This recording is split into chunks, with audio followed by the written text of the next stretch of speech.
नमस्कार दोस्तों, कैसे हैं आप लोग। उम्मीद करता हूं कि सभी लोग स्वस्थ होंगे और मस्त होंगे। स्वागत करता हूं आपका गौतम सीटेट क्लासेस में। तो चलिए दोस्तों, क्लास की बात करते हैं। देखिए, आज की जो क्लास है वो सीडीपी की क्लास है और सीडीपी क्लास भी टैग वर्ड्स से। टैग वर्ड्स आप जानती हो, जो मेरे टैग वर्ड्स हैं वो है पॉजिटिव एंड नेगेटिव। इस पॉजिटिव और नेगेटिव को अगर आपने सीख लिया तो 30/30 का स्कोर सीडीपी में बड़े आराम से आ सकता है। मेरे बहुत बच्चे जिनका सीडीपी में 30/30 स्कोर आता है। अब देखिए, बहुत सारे बच्चे कहते हैं कि सर ये टैग वर्ड्स हमें भेज दो, इसका पॉजिटिव और नेगेटिव का पीडीएफ भेज दो।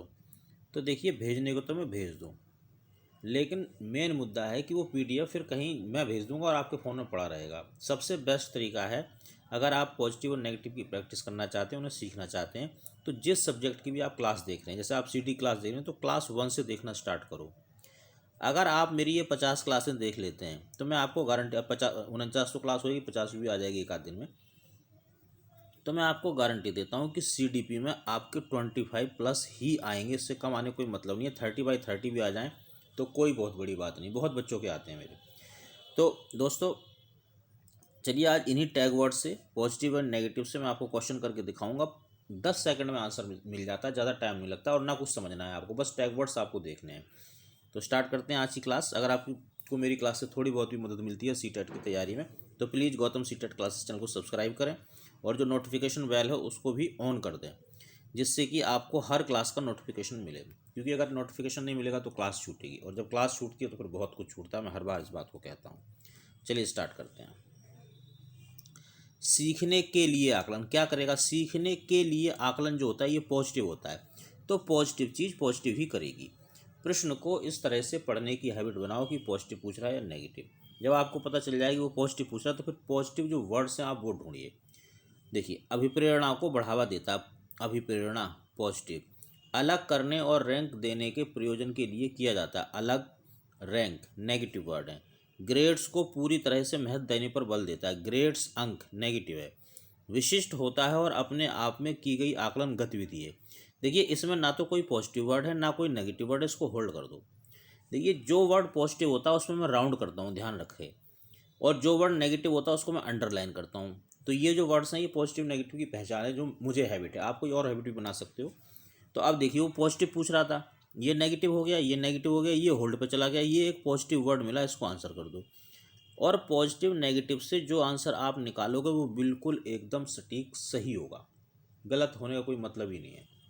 अब देखो, मैंने आपको समझाया तो इतना टाइम लगा, अदरवाइज क्या पूछ रहा है? पॉजिटिव पूछ रहा है। पॉजिटिव, नेगेटिव, नेगेटिव, नेगेटिव, ये होल्ड वाला हो गया, आंसर ए। 10 सेकंड ही लगते हैं।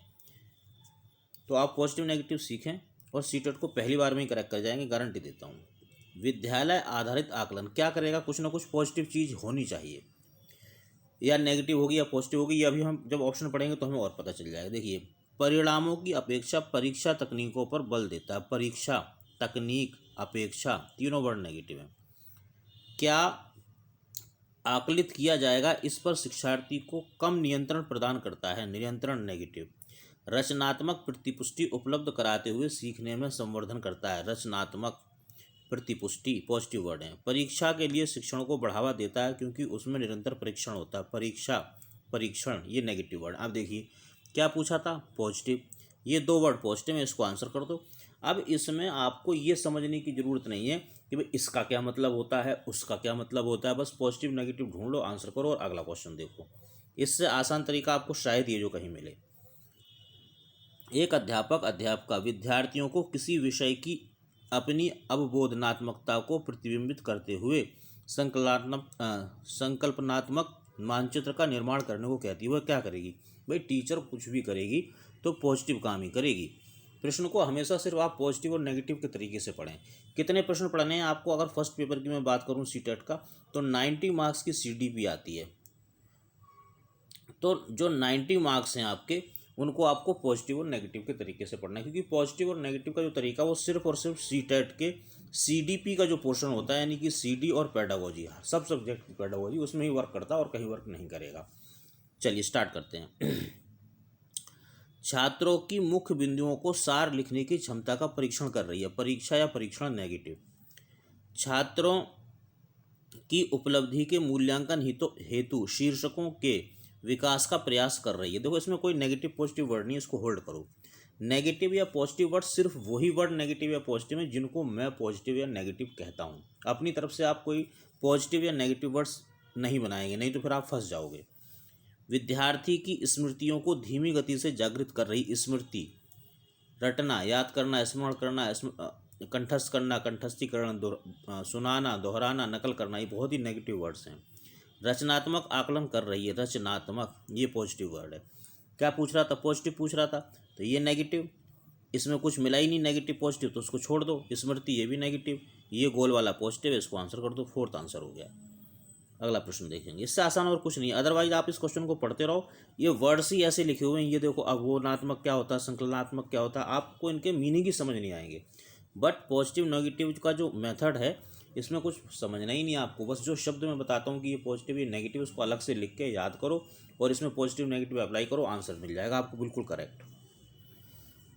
बुद्धि के त्रियामी सिद्धांत के अनुसार बुद्धि के कितने कारक होते हैं? देखिए बुद्धि का जो सिद्धांत दिया वो किसने दिया? त्रियामी यानी 3 डायमेंशनल जो था वो गिलफोर्ड ने दिया। अच्छा, कुछ बच्चे क्या हैं बहुत कंफ्यूज रहते हैं कि भाई किसने कौन सा सिद्धांत दिया। तो इसका एक बहुत बेस्ट तरीका ये है कि मेरा जो चैनल है गौतम सीटेट क्लासेस, यानी जो आप अभी देख रहे हैं, इसमें एक प्लेलिस्ट बनी हुई है गौतम्स ट्रिक के नाम से, गौतम्स ट्रिक।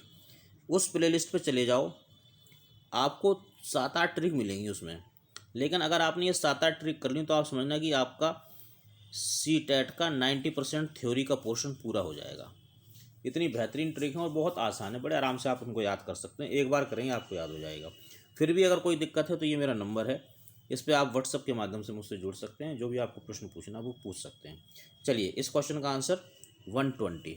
देखिए गिलफोर्ड ने 3 चीज़ें दी, OCP, operation, content and product करके। तो इसमें एक तो ये था कि इसके उन्होंने जो ऑपरेशंस जो इनके थे, इसके कितने बताए थे? 5, 5, 4, 6 ये था इनका।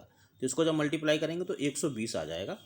ये तो खैर थ्योरेटिकल क्वेश्चन है, तो इसका तो फिक्स आंसर इसमें आप कुछ नहीं कर सकते पॉजिटिव नेगेटिव। इसे देखेंगे, वंचित शिक्षार्थियों के साथ व्यवहार करने के संदर्भ में अध्यापक को निम्नलिखित मूल्यों में से किस में विश्वास व्यक्त करना चाहिए? तो भाई किस में विश्वास व्यक्त करेगा? पॉजिटिव चीज़ में। तो आप क्या ढूंढना, आपको पॉजिटिव वर्ड्स ढूंढने हैं बस। विद्यार्थी से किसी प्रकार की मांग ना होना, इसमें तो कुछ हो ही नहीं रहा है तो इसे तो होल्ड ही कर दो। विद्यार्थी द्वारा स्वीकृति हेतु आध्यात्मकता यानी कि शौक्ड व क्रोध को करना। तो देखो क्रोध जो है ये एक ऐसा शब्द है कि जब क्रोध किया जाएगा तो बच्चा अनकंफर्टेबल फील करेगा, और ऐसा कोई वर्ड, ऐसा कोई सेंटेंस, ऐसा कोई ऑप्शन जिसे पढ़ के ये पता चले कि बच्चा अनकंफर्टेबल फील कर रहा है वो नेगेटिव होता है। छात्रों की सफलता हेतु व्यक्तिगत उत्तरदायित्व, देखो ये कुछ पॉजिटिव लग रहा है, थोड़ा होल्ड करते हैं। समुचित व्यवहार की उच्च अपेक्षाएं, उच्च और अपेक्षा ये दोनों नेगेटिव है। तो देखो पहले में कुछ हो नहीं रहा है, ये नेगेटिव, तो आंसर क्या बचा? छात्रों की सफलता हेतु व्यक्तिगत उत्तरदायित्व। अब इसमें कुछ नहीं समझना आपको कि क्या क्वेश्चन था, क्या आंसर था, ऑप्शन थे, आपको बस आंसर मिल गया। प्रभावपूर्णता, व्याख्या, मौलिकता और लचीलापन किसके साथ संबंधित तत्व हैं? देखिए ये क्वेश्चन ऐसा क्वेश्चन है, जब ये पहली टाइम आया सीटेट में, 2-3 बार रिपीट हुआ है, तब इसके 2 आंसर दिए गए थे, A और C। कुछ बच्चों ने प्रतिभा लगाया, कुछ ने अपसारी चिंतन लगाया। मेरे हिसाब से तो अपसारी चिंतन होना चाहिए, लेकिन इसके बाद जब ये क्वेश्चन आया तो CBSE वालों ने क्या किया, इसका आंसर A देना शुरू कर दिया, तो हम A के साथ जाएंगे क्योंकि CBSE ऐसा कहता है। अगला क्वेश्चन देखेंगे, भाषा विकास के संदर्भ में निम्नलिखित में से कौन सा क्षेत्र पियाजे के द्वारा कमतर आंका गया है? चलिए पियाजे को थोड़ा ध्यान रखेंगे।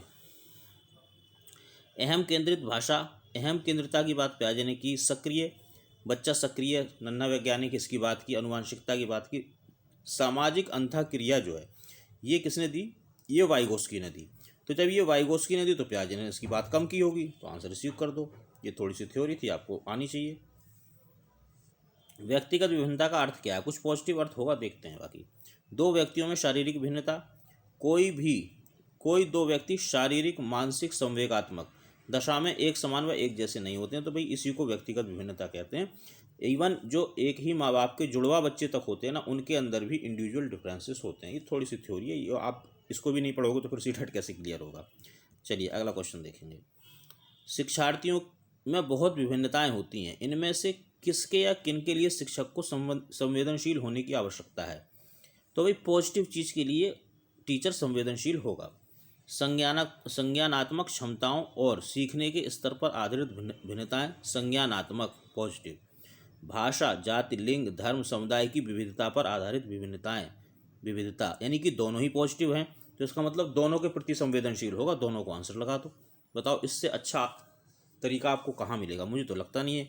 फिर भी आप अगर गौतम सीटेट के अलावा कहीं और से सीटेट पढ़ रहे हैं तो मुझे लगता है आप अपना समय बर्बाद कर रहे हैं। अगर सीटेट क्लियर करना है आपको 101%, तो मेरे चैनल के साथ जुड़ जाओ।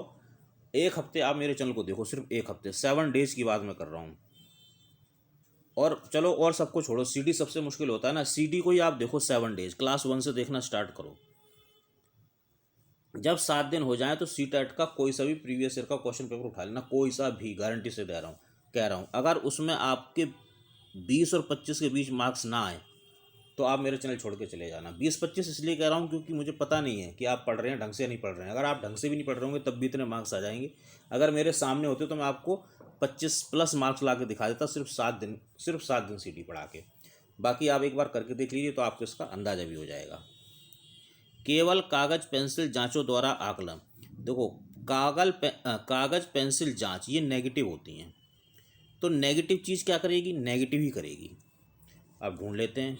समग्र मूल्यांकन की सुविधा प्रदान करता है, समग्र पॉजिटिव। निरंतर मूल्यांकन की सुविधा प्रदान करता है, इसमें ना कुछ नेगेटिव ना कुछ पॉजिटिव, होल्ड करो।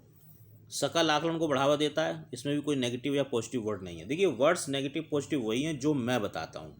मैंने जो पॉजिटिव बताया वो पॉजिटिव माना जाएगा। कब तक माना जाएगा? सीडी की सीडीपी में, सीटेट की सीडीपी में। सीटेट की जो सीडीपी होगी, child development and pedagogy of every subject, each subject, इसके अलावा और कहीं नहीं चलेगा, ये भी ध्यान रखना। अब देखो कहीं और नहीं चल रहा है, इसका मतलब ये विशेष रूप से सीटेट के लिए तैयार की गई चीज़ें हैं, इनका आप फ़ायदा उठाओ। कई वर्षों का मुझे अनुभव है, आप इनका फ़ायदा उठाओ, आपको बहुत बहुत मतलब आसान लगेगा सीटेट। अदरवाइज़ तो देखिए 3-4% से ज़्यादा रिजल्ट नहीं जाता। 25 लाख लोग पेपर देते हैं और 3-4 लाख लोग मुश्किल से पास कर पाते हैं इसको। तो इसलिए आप इस टॉपिक पे अगर ध्यान देंगे, इस चैनल पे इस तरीके पे ध्यान देंगे तो आपका सीटेट जरूर क्लियर हो जाएगा। चलिए आकलन को सीमित क्या है? सीमित नेगेटिव वर्ड है। क्या पूछ रहा था? नेगेटिव। आंसर इसको कर दो, बस, बिल्कुल आसान है। तो दोस्तों ये क्लास थी, उम्मीद करता हूँ आपको पसंद आई होगी। प्लीज़ अगर पसंद आई है तो चैनल को सब्सक्राइब करें, लाइक करें, कमेंट करके बताएं। कोई अगर आपको लगता है कि भी किसी और चीज़ की आपको ज़रूरत है जो आपको चाहिए तो आप कमेंट के माध्यम से मुझे बता सकते हैं, मैं उसे वीडियो बना दूंगा। बाकी शेयर करते रहिए ताकि और बच्चों को भी भला हो। फिर भी कोई दिक्कत परेशानी है, नोट्स लेने हैं, PDF लेनी है, सजेशंस लेना है सीटेट के बारे में, तो इस नंबर पर व्हाट्सएप के माध्यम से आप मुझसे जुड़ सकते हैं। दोस्तों मिलेंगे अगली क्लास में, तब तक आप सभी लोग स्वस्थ रहें और मस्त रहें।